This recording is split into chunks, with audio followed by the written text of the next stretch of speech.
ఎన్టీఆర్ గారు ఈ సినిమాల్లో ఏమి ఎక్కువ ఇష్టపడతావు సోషల్ ఫ్యాన్సీయా లేకపోతే అంటే చిన్నప్పుడు మనం బాగా చిన్నప్పుడు అడవి రాముడని వేటగాడని ఉమ్, బాగా నేను ఫస్ట్ చూసింది ఆయన సినిమానే. ఆహా. అది ఏంటంటే ఫస్ట్ చూసింది రాము.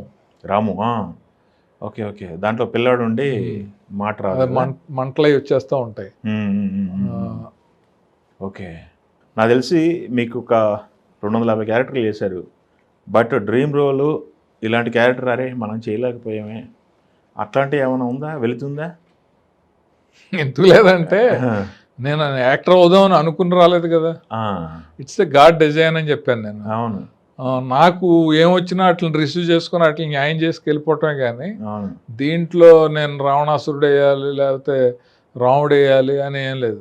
ఓకే నేను అనుకోకుండా ఓ సినిమాలో కృష్ణుడి గెటప్ కూడా వేశారు. నాకు చాలా ఈశ్వరుడు అంటే చాలా ఇష్టం. నా పేరు కూడా కాశీ విశ్వనాథ్. ఉమ్, చాలామంది అడిగేవారు. నేను కామెడీగా మాట్లాడాను, ఎలకులంగా ఉందా ఈశ్వరుడు గెటప్ అంటే ఏమనుకుంటున్నారు అది ఇది అని. ఉమ్, అనుకోకుండా చదలవాడ శ్రీనివాసరావు నాతో ఈశ్వరుడు గెటప్ వేసి ఉమ్, నేను అప్పటికేదో నలుగురిని ట్రై చేసి కుదరకపోతే నాతో వేయించి ఆ సినిమాలో ఉమ్. నా క్యారెక్టర్కి అందరూ వచ్చి గెటప్ చూసి దండం పెట్టిన సందర్భం కూడా జరిగింది. అదే So, అట్లాగే- ఏదైనా సరే అదే దానికి అది జరగాలి తప్ప మన గొప్ప మన ప్రయత్నం మనం ఏదో పీకేం అని అనుకోవటం ఎవరు అనుకున్నా కూడా అది కరెక్ట్ కాదు.